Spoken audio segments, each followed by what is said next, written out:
I've had several people ask me if those emergency food buckets are worth the money. Should you buy one? Should you just build a pantry? Should you do both? Today, we're not reviewing brands. We're going to play a couple of games together, actually. And by the end of the episode, I think you'll know which solution fits your family. This is the Joyfully Prepared podcast, and I'm your host, Wendy Bergen. Thank you so much for listening and watching. I'm on YouTube now. And anyway, thank you. Okay, so we're going to play a couple games. We're going to do something a little different today. The first game is called Pick Your Plate. I've got two lunches, pretend I have two lunches sitting on a table. Plate A has peanut butter, crackers, applesauce, beef jerky. Plate B has freeze dried chicken Alfredo in a pouch. It'll need 2 cups of hot water and it'll be ready in 15 minutes. Which one are you choosing? Plate A with the peanut butter, crackers, the beef jerky, or plate B, the freeze dried chicken Alfredo that needs to be rehydrated. Okay, which one did you choose? Why did you choose it? Obviously, you can't tell me straight to my face, but in your head, you've chosen something. What if the power is out? Now, which one are you choosing? The freeze dried food that needs to be rehydrated with hot water, or a plate of peanut butter? What was it? Peanut butter, applesauce, beef jerky, and crackers. Which one in a power outage situation? Okay. What if you have to evacuate? What if you're evacuating? Which one are you taking? Plate A, the peanut butter crackers, or plate B, the freeze dried food that has to be rehydrated? Again, there's no wrong answers here at all. I can make an argument for both. Which one would you choose? What if your kids are already melting down? Like it doesn't even have to be an emergency. They're just melting down. They're hungry or whatever. What are you feeding them? Plate A, the crackers, peanut butter, applesauce, beef jerky, or plate B, the freeze dried chicken Alfredo? Again, there's no wrong answer here. You've just identified what problem you're trying to solve. That's what we're talking about, right? There's a problem. Like I said, I can make an argument, a case for either one of these plates for either any of these questions. For instance, if the power is out, I can still heat up water on a butane stove and make hot water to fill the pouch of the chicken Alfredo. I can do that. Or we can just eat the crackers and applesauce, right? That's easy too. Depends on what your body also what it needs, not just what your mental capacity is. If you're evacuating, I could see grabbing the crackers, the granola, whatever, throwing it in a pouch. Hopefully your 72-hour kit has some of that, or maybe your 72-hour kit has freeze-dried food, then you will have access to hot water later. And then if your kids are melting down, maybe you just need to put them to bed and you have the Alfredo. Like the whole idea is that it depends on what the problem is that you're trying to solve. That will determine which plate you choose. And in each one of these cases, these are just examples. You can substitute freeze-dried lasagna or canned peaches, tuna fish packets, things like that. But the idea is that in any case, the plate A is like no cook. Plate B is you have to at least refresh it with some hot water, rehydrate it. Okay. So you just learned something. That's good. That's good. We're identifying. Okay. Hear me out. I don't think preparedness is one pantry. It's not one system. I think it's 3 layers. This is how I feel about it, at least. You have your everyday pantry, like food you already eat, food that you already rotate through, pasta, soup, peanut butter, rice, canned fruit. The purpose of this is what you're familiar with, you're comfortable with, life. And these pantry items, especially if you keep a food storage with these pantry items, it protects against inflation. If you have busy weeks coming up, you know that you can make a meal out of this stuff no matter what. We've talked about that a lot. Having this kind of a food storage, you hedge against job loss or illness in the family, right? Just a good old fashioned food storage. That's what this kind of everyday pantry is. Layer two, no cook foods that's ready immediately. You don't need electricity, no stove. Like I said, plate A, right? Tuna fish packets. There's chicken packets now, too, right? Crackers, jerky, protein bars, applesauce, nuts. These items, these foods are great for quick emergencies. We've got to run out the house. Like I use protein bars all the time now as a realtor. Maybe I'm too late getting up or I've been working with the animals and I have to run out for one reason or another. I've been grabbing protein bars and my mug full of water and that's what I'm going on right now. So protein bars, these kinds of no cook foods, they're so fantastic for quick run out the door stuff, including emergencies. And then finally, a third layer is more of your long term food storage. So think freeze dried meals, they have a very long shelf life. Wheat, rice, beans, they have a long shelf life, so you can depend on them that they can sit in storage for a long time as long as they're kept in a cool, dry, and dark environment. Again, it's a hedge against inflation. Again, long-term emergencies, whether it's illness or job loss. We've had, the pandemic, the lockdowns, the food shortages. That that has become a thing. And having this long-term food storage, the rice, the wheat, beans, and knowing how to use them, you can now know that you can feed your family. And I don't think that any of these layers compete with each other at all. They all work together because they each have a different purpose. Okay, let's play another game. I'm going to name a food. You tell me where you'd store it, meaning which layer would it be? Number one layer was everyday food, everyday pantry, stuff you eat every day. Number two was no cook foods like the applesauce or the peanut butter. And number three, long term food storage, right? Just, I want you to think about it. So the first food, peanut butter, where would you store it? In everyday food, no cook food, long term food storage. Freeze dried lasagna.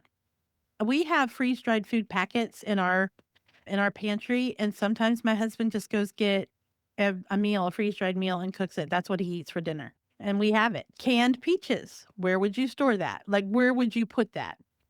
Rice. Shelf stable milk. By the way, I think one of the best shelf stable milks are at the dollar store. They have a great milk. I get the whole milk in the red carton. Granola bars. Well, I'm going back to which layer would you store that in? Everyday food, no cook food, long term food storage. And canned chili. Where do you store that? Or where does that one belong for you? So you can put it in different places like rice, for instance, can be an everyday pantry meal, right? I keep rice. We use rice on the regular, but it's also a long-term food storage product that I have in my house. Freeze-dried lasagna, that can be long-term, but it can be a night meal for my husband, evidently. A tuna packet, that could be no cook. It could be an everyday meal if you eat tuna or chicken. Canned peaches, that could be long-term food storage as far as I'm concerned. It doesn't have a shelf life of 30 years, but to me it's kind of an everyday food storage item, everyday pantry item, but it's also long-term food storage because you never know when you're going to need peach cobbler, right? So you see how this works together and all the answers are right. This is like the best game ever. Okay. A few episodes ago, I think last year, I did an episode about feeding children and older adults during emergencies. One of the biggest things I learned while I was researching that episode is that people don't suddenly become adventurous eaters during a crisis during a crisis.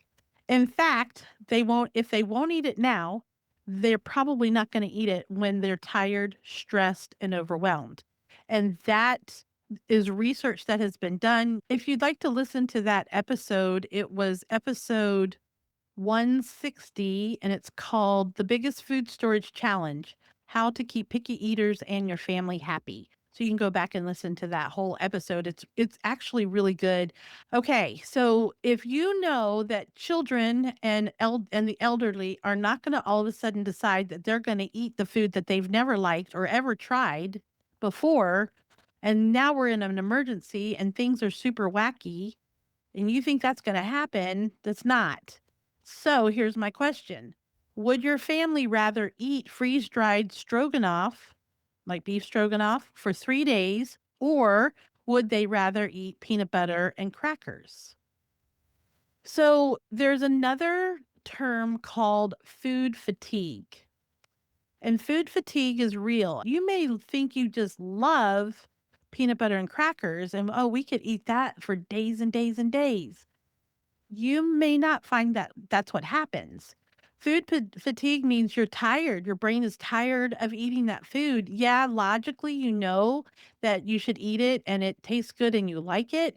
But after a while, you want some variety in the food that you're eating. I have a really good friend, and she taught me a lot about couponing. And this was very long ago when we both had very young children, and she couponed a ton of free pasta, but it was wheat pasta. I don't know the brand, but it was made from wheat. You would think, oh, this is awesome. Wheat pasta. That's fantastic.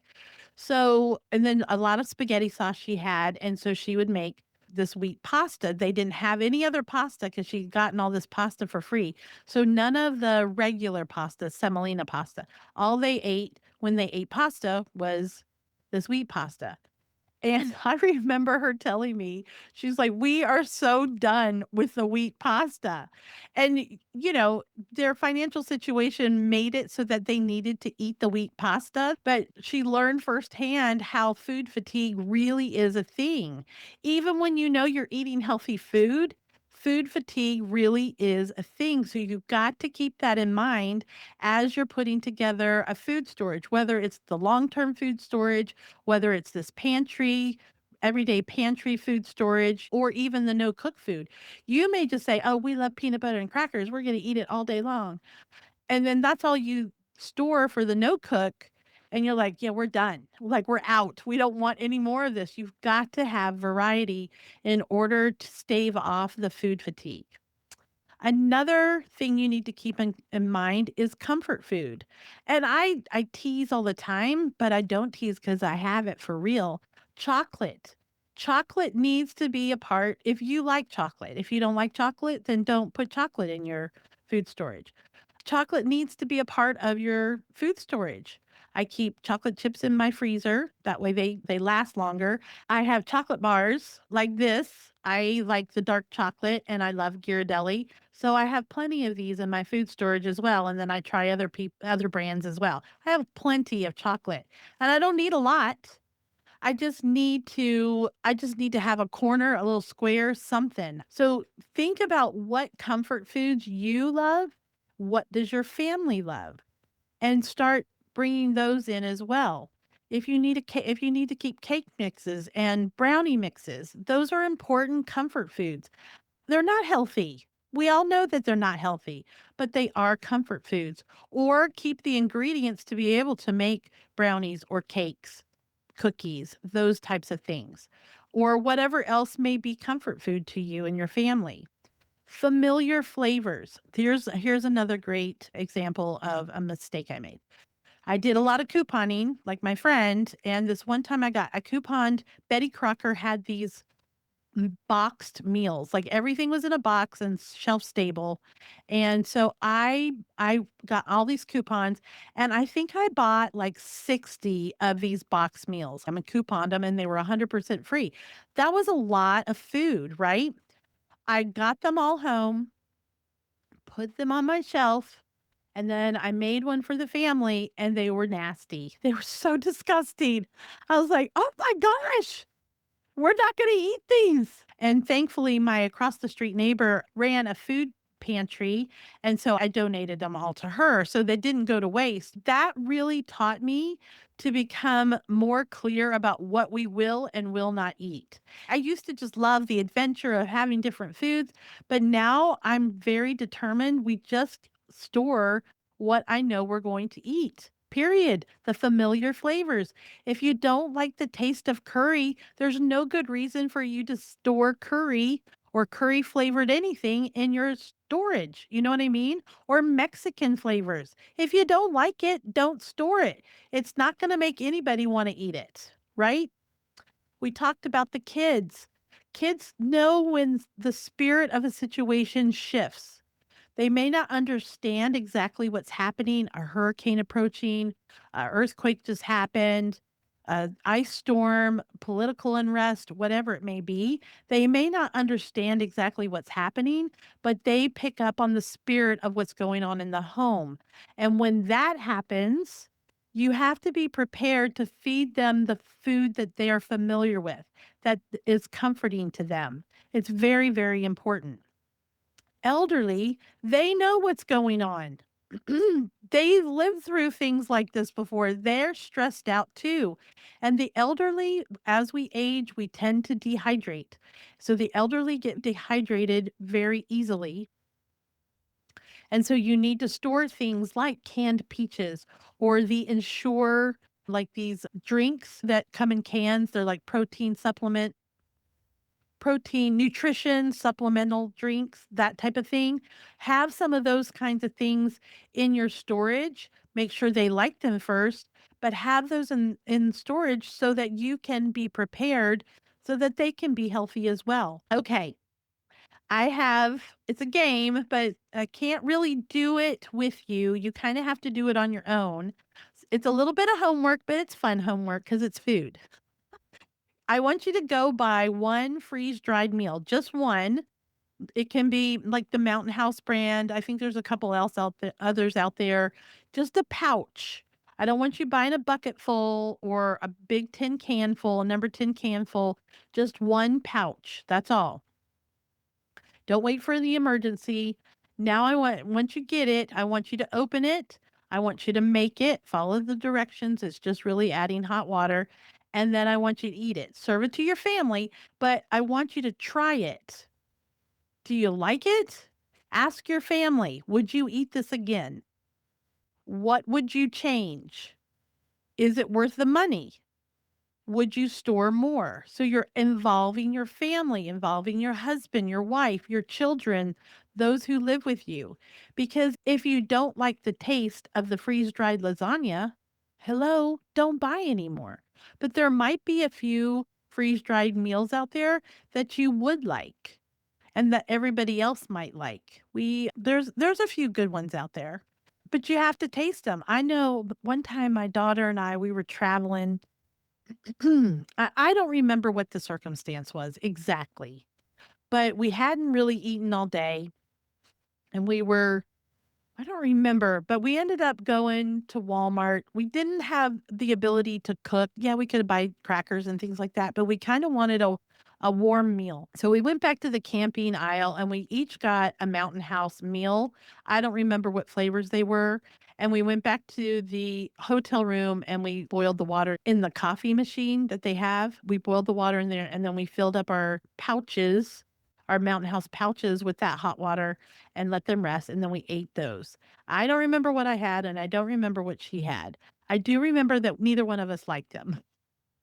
They sounded really good. We're like, "Oh, that sounds great." But that's my point. Go ahead, buy one meal. You can buy them on Amazon, you can go to Walmart, go to a camping store, buy just one meal, and they have, like, four-person meals, they have two-person meals. Buy the two-person because 'cause you're just taste testing. You're not doing anything fancy. And then talk to your family about it. Is this something we should invest in? Should we buy more of this flavor? If not, good. Check it off your list and you don't want that one next time. I hope today's episode didn't convince you to buy emergency food. I hope it helped you to decide whether emergency food belongs in your pantry. Preparedness isn't about buying everything. It is about building layers that fit your family, Remember, we talked about the layers, the everyday pantry, the stuff that you're using every day to make your meals. You have the no cook food, the peanut butter, crackers, applesauce or fruit cups. Those are great to have. I always, when my kids were little, I would always buy the little fruit cups and the little applesauce cups during a threat of hurricane because they were individual. I didn't have to keep a whole jar refrigerated and I could open those up individually. I do love protein bars. I really do. I think they're fantastic.